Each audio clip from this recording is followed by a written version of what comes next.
Monday night got kicked off to an interesting start with the Chicago Bears giving up a decent sized lead to the Minnesota Vikings to where JJ McCarthy turned it on at the end of the game and came out with the victory for the Minnesota Vikings. And my man's Caleb Williams struggled in that second half. Should we now start to get concerned?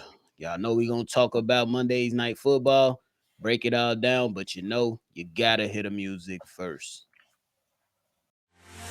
Welcome to your number one spot for all NFL news and content, NFL Central.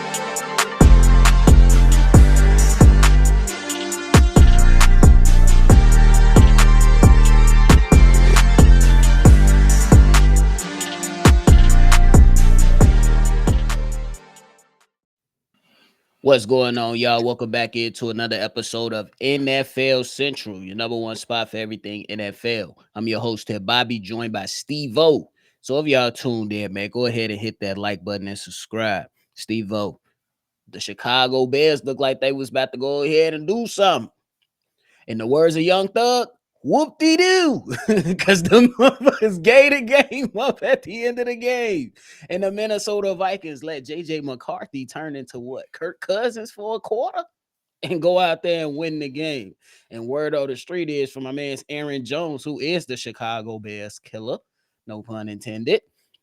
He said in the fourth quarter, J.J. McCarthy said, what better time than now to go get this dub? And went out there and got the dub. I don't know how true it is, but it sounds great because they got the dub. Steve-O, but the biggest question is, man, Caleb Williams, solid first half. I would say solid. Not great, but solid. But the second half, we look like we went back to 2024. How you feeling about the whole game? And then talk a little bit more about Caleb Williams. I mean, it started off. You want anybody to start off. They look ready. They look focused. They look fired up. And they came out in that first drive with everything scheduled, everything practiced, and they ran the perfect plays to start the game off. But the game didn't start. The game started after that because after that we just couldn't find no stride to run the game. Struggle. Um, we could. It was a lot of struggles from a lot of situations. We weren't getting any pushing, any penetration from the run game up front at all. So the running back couldn't get none of the running backs could get going. I felt like we was very pass heavy. I think Caleb ended up throwing over 30 times, which is not necessarily think Turtle was 35 times to be exact, which Mm-hmm. is a little high for him. And yeah, like at the end of the day, when we go that down to it, why we lost this game is our quarterback. It was just way too many balls that he left on the field that was wide open. Players was wide open. Like at the end of the day, we could say that yeah, Ben left some plays out there and it didn't call off his greatest game, but for the most part, I rewatched the game this morning. The wide receivers was fucking open majority of them games. Somebody was open, at least one. So that Ben did his job, whether it was not the best timing for the call and everything. Motherfucker was open, and that's what we seen from the Detroit offense. Regardless of the fact if it wasn't the best call, somebody gonna be schemed open. And quite frankly, there was over 10 passes that Caleb missed.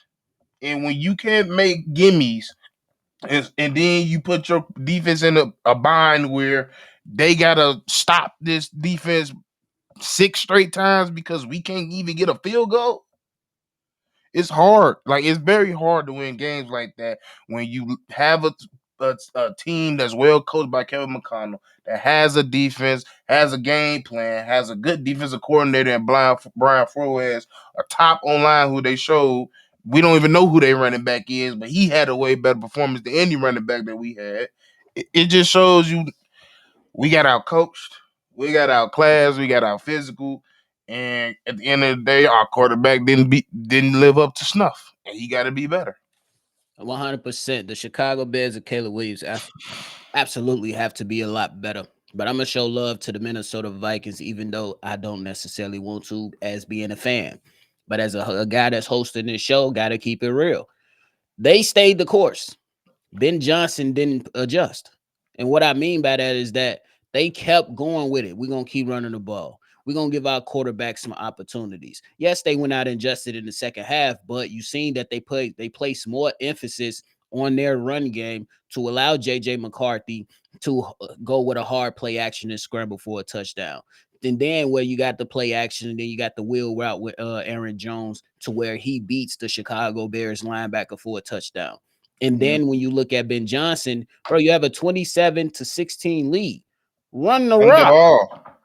Run the rock. You want to know why, Steve-O? If you're looking at the division or you look at Sunday game, the midday game to where we did the post game Yep. with the Green Bay Packers and the Detroit Lions. They ran that damn ball. They ran the hell out the rock. They ran the air out of the football in the second half. And guess how many times Jordan Love passed the ball? Like 21 times. Yeah, 21 times. 22 to be exact. Yeah, 22 times. So this is a learning experience for Ben Johnson, to your point. But I agree with you, bro. If you Caleb Williams, bro, you got to hit the gimmies because I was going through the all 22 as well. That's why we doing this shit because we love this shit. And on the scramble play out of the pocket for Caleb Williams, the way he hits Coastal Loveland with the nice, off platform throw, you That's a look, motherfucker right there. that's covered. You look right at Zacchaeus, that's NFL open. As You hell. have to hit that. The defensive back behind Zacchaeus is like 5 yards. Hit that. Drive it. Put it on the numbers. He gonna get down. I'm sure he knows that the person is behind him. So the Mhm. quarterback absolutely has to get better. And I can't necessarily be mad at JJ McCarthy. He did what the hell he was supposed to do. He He weathered the executed when storm. he was supposed. He executed when he was supposed to execute. And the thing is, Caleb Williams did not execute when it was time to execute. Yep. And that's the story of the game. Like he threw it in a pick six at that as Yes. well. But at the end of the day, I keep telling people and I keep telling people the same shit every other day. Everybody want this 4,300-yard passing days, these 4,000-yard passers. I'm like, at the end of the day, quarterback, what struggles or what he struggled or not, can he move the ball? Can he just simply move the ball? I don't care if he can move it with his feet or with his arm. He couldn't do both at some point. The fact, like, when I'm sorry, I'm sitting here in the second half. Rome, Zacchaeus, Coast. There was times, Cole commit. There was time where they were college open, and most of the times they was the gimmies. They was dick and dunks. The dunks is wide open. You standing there ignoring them to look for a shot down the field. We're up 10 points. We keep making it like, and I think that's why Ben got in his ass because we keep saying in order for him to realize this offense, he got to understand the gimmies is what's gonna get you the big game, Yeah. and the gimmies is going what give you to win the game. Because guess what? In the scheme, when the scheme process, when it comes to Ben Johnson, he always gonna have the check downs open every single time. Yeah. That's what the offense built off of. And I agree with you. You got to take the gimmies, but then when you had the opportunities, you got to hit them. Like, because even like, I think it was the first drive, Roma Dunze hits a post route in the middle of the field and he's blazing open. Caleb did check down to an open receiver. Can't necessarily be too mad at it. But if you think about it, Ben Johnson likes explosion. So you missed the opportunity up the middle of the field when the pocket was as clean as a pocket we have seen in the last 3 years combined. Like I never seen a pocket that clean. Literally can hold for another second. Literally. Probably order some dominoes. Not even lying. But I gotta, and then Steve-O gotta give credit to the defensive side of the ball for the Vikings too, bro. Can't forget about Brian Flores. Brian Flores kind of let Caleb just chill a little bit in the first half. And you know what I'm saying? Just really played a lot of zone and really didn't disguise a lot. But in that second half, he was bringing 5 and 6 on just about every single play, bro. 5 or 6 on just about every single play with Brian Flores. And you got to show love to him, bro. He did what he was supposed to do. And we got to understand and acknowledge that after so many times of dropping back, that offensive line, they started to wear down too. Yeah. That's why I was looking at Ben Johnson like, okay, bro, it's a lot of pressure coming in.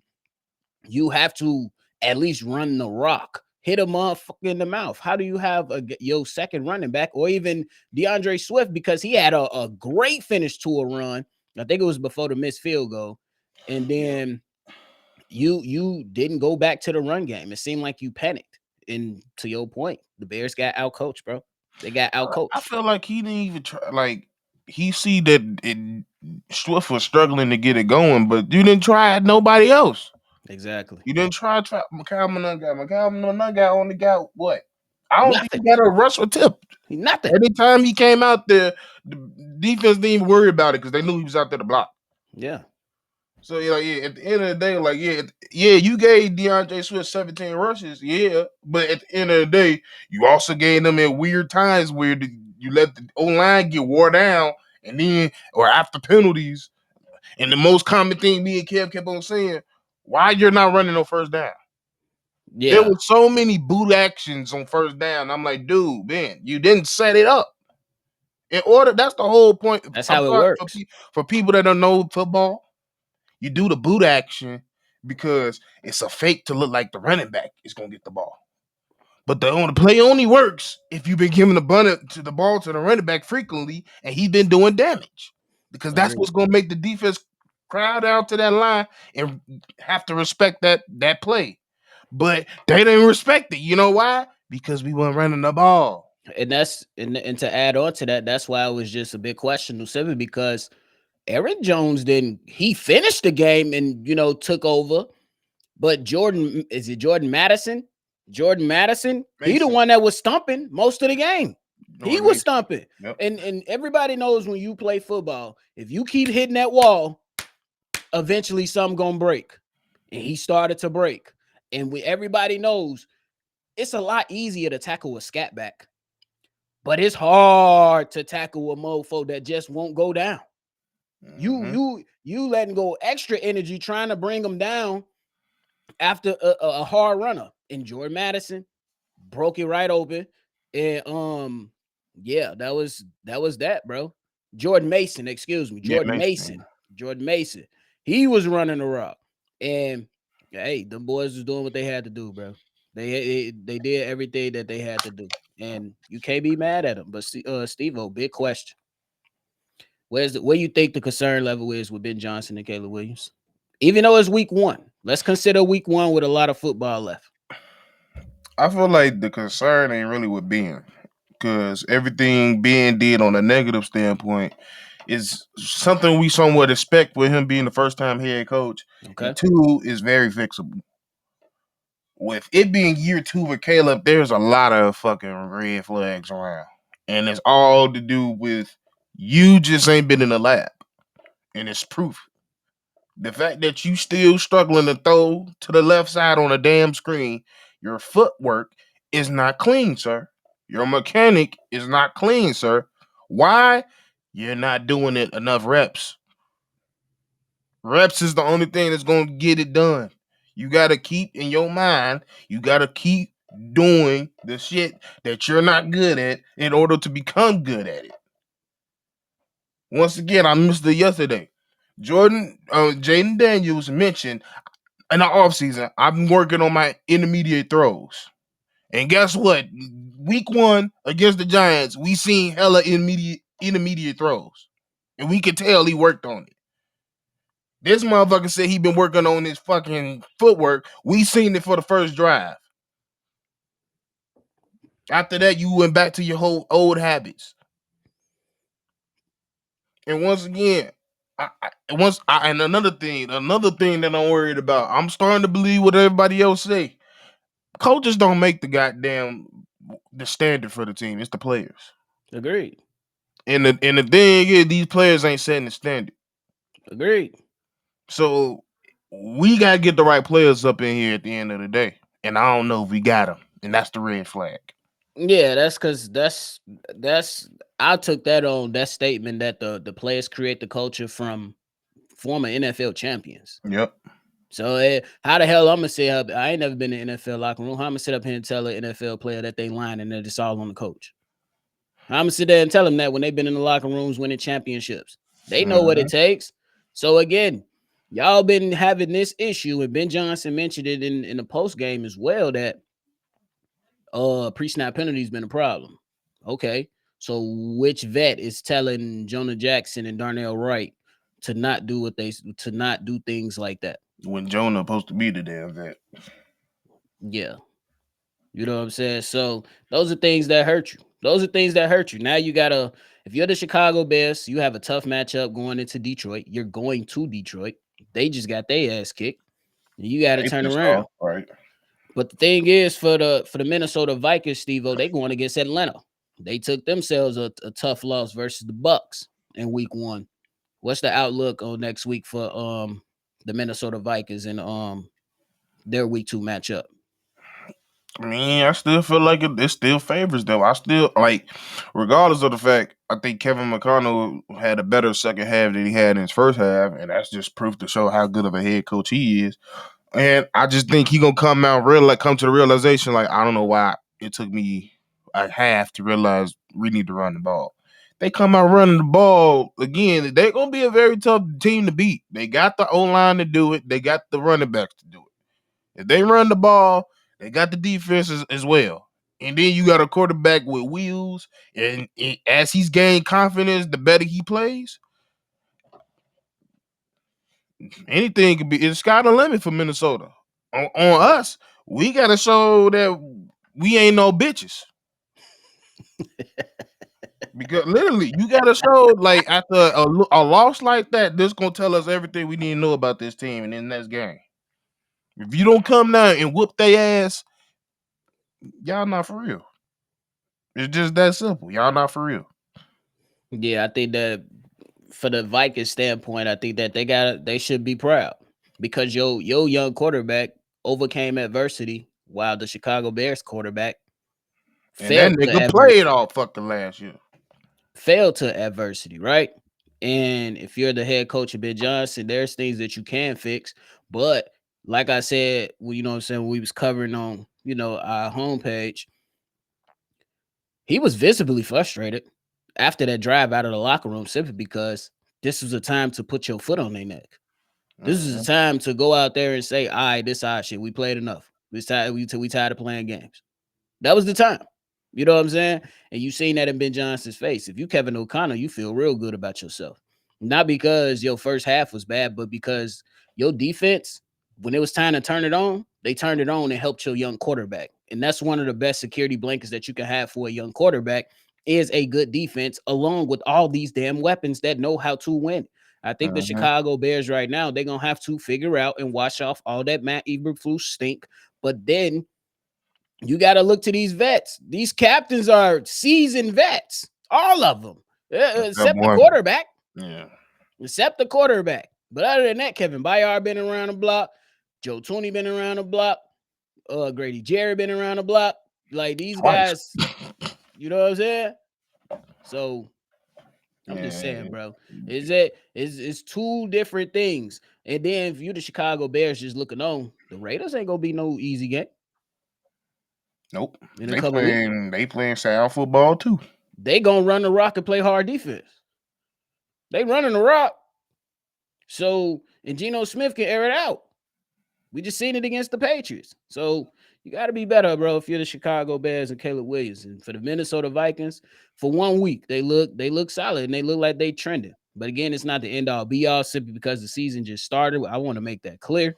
But you can get some early signs from teams on how, you know what I'm saying, that shit is gonna go. You can get the Mm-hmm. teams can grow, but these guys gotta grow fast. They gotta grow fast, bro. No, for real. But hey, you got anything left, bro? Play better. That's all I gotta say. All right. Well, that is it for us, man. Breaking down that Monday night football game. We definitely gonna keep the dailies going, and we will have that post game Thursday night. Steve-O, we got the Green Bay Packers versus the Commanders. That's gonna be Nice. rocking. Michael Parsons in game 2. It's cracking. I ain't gonna lie. Yeah, Can't hopefully even the hate. motherfucker play the whole game. Huh? Hopefully the motherfucker play the whole game. For real, because I can't even hate. Hey, if you calling it how you see it, you can't hate. Mm-hmm. I'm only when they play, you can't hate. I'm telling you, that shit is crazy. But It's gonna be one of those. Yeah, Green Bay versus the Commanders Thursday. It's cracking. Bro. But all right, y'all, that is it for us today, man. Make sure you go ahead and leave your feedback, comments, concerns, and let us know how you feel about today's topic. Let us know your thoughts and everything down below. But we finna get up out of here. We appreciate y'all. Make sure you always love football. And y'all already know. We're gonna catch y'all on the next one. For sure. This has been a presentation of the Breaks Media.